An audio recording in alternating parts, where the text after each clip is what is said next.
بسم اللہ الرحمن الرحیم۔ السلام علیکم محترم سامعین، ایک مرتبہ حضور نبی کریم صلی اللہ علیہ وسلم نے ایک دیہاتی سے گھوڑا خریدا۔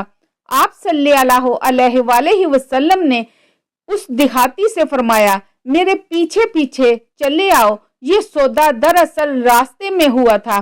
وہ جگہ نبی کریم صلی اللہ علیہ وسلم کے گھر سے کچھ فاصلہ پر تھی۔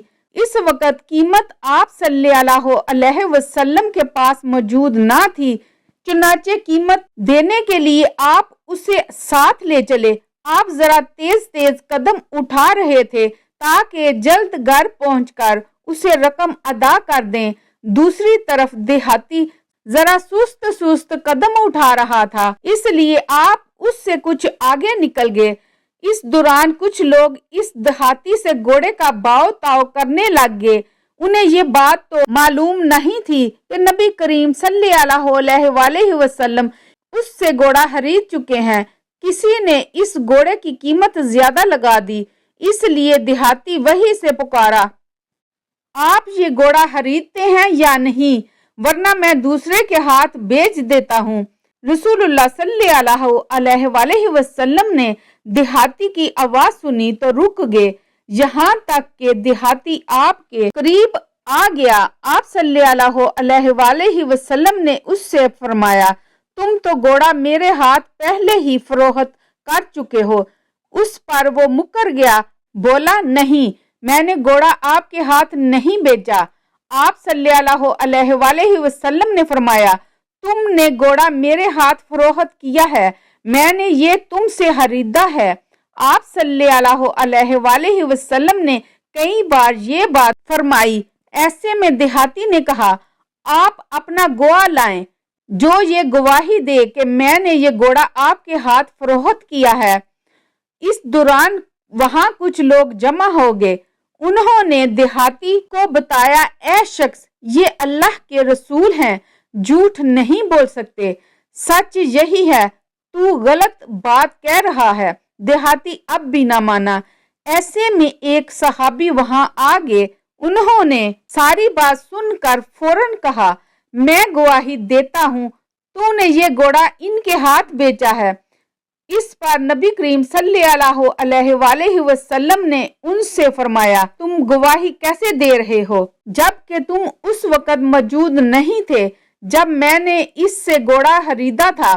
جواب میں انہوں نے کہا، یا رسول اللہ، میں آپ کی بات کی تصدیق کر رہا ہوں، آپ اللہ کے پیغمبر ہیں، جو کچھ فرماتے ہیں حق ہی فرماتے ہیں، اس لیے میں نے یہ گواہی دی ہے۔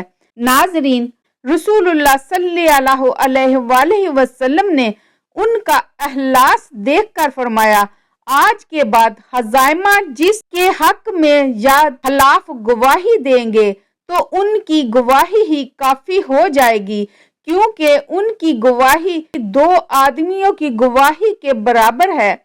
اس دن سے یہ صحابی یعنی حضرت خزائمہ بن ثابت حتمی رضی اللہ تعالی عنہ ذوالشہادتین یعنی دو گواہیوں والے مشہور ہو گئے۔ حضرت خزائمہ رضی اللہ تعالی عنہ کا تعلق قبیلہ اوس سے تھا، والدہ کا نام قبصہ بن اوس تھا۔ نبی کریم صلی اللہ علیہ وسلم کے مدینہ منورہ میں تشریف لانے سے پہلے حضرت مصعب بن عمیر رضی اللہ تعالی عنہ کی تبلیغ کے نتیجے میں مسلمان ہوئے۔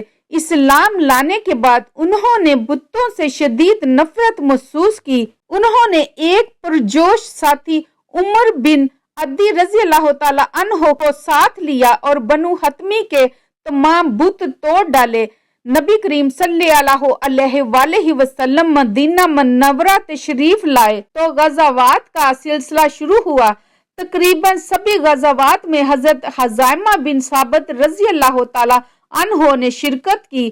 فتح مکہ کے موقع پر آپ ان 10,000 صحابہ کرام میں شامل تھے جو اس موقع پر نبی کریم صلی اللہ علیہ وسلم کے ساتھ تھے۔ حضور صلی اللہ علیہ وسلم نے بنو حتمی کا جھنڈا انہیں عطا فرمایا۔ یہ علم لہراتے اس شان سے مکہ میں داخل ہوئے کہ ان کے ہتھیار دھوپ میں خوب چمک رہے تھے اور ان کی چمک آنکھوں کو حیران کر رہی تھی۔ آپ کو حضور صلی اللہ علیہ وآلہ وسلم سے بہت محبت تھی۔ اس کا اندازہ اس ایک واقعہ سے لگایا جا سکتا ہے کہ ایک رات انہوں نے خواب دیکھا کہ یہ نبی کریم صلی اللہ علیہ وآلہ وسلم کی مبارک پیشانی کو چوم رہے ہیں۔ صبح اٹھے تو آپ کی خدمت میں حاضری دی اور بولے، یا رسول اللہ صلی اللہ علیہ وآلہ وسلم، رات میں نے خواب دیکھا کہ میں آپ صلی اللہ علیہ وآلہ وسلم کی پیشانی کو چوم رہا ہوں۔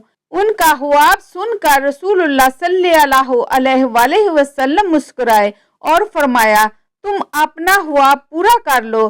یہ سن کر آپ صلی اللہ علیہ وآلہ وسلم والہانہ انداز میں آگے بڑھے اور آپ صلی اللہ علیہ وآلہ وسلم کی پیشانی کو چوم لیا۔ ناظرین، دیکھنے والوں نے اس وقت رشک محسوس کیا کہ کاش یہ سعادت انہیں ملی ہوتی، یہ خواب انہوں نے دیکھا ہوتا۔ قبیلہ اوس کے لوگ حضرت حذیمہ رضی اللہ تعالی عنہ کے شرف پر فخر کیا کرتے تھے۔ آپ 38 کے قریب احادیث کے راوی بھی ہیں۔ آپ رضی اللہ تعالی عنہ جنگ صفین میں شہید ہوئے۔ اللہ تعالیٰ کی آپ پر ہزاروں رحمتیں ہوں، آمین یا رب العالمین۔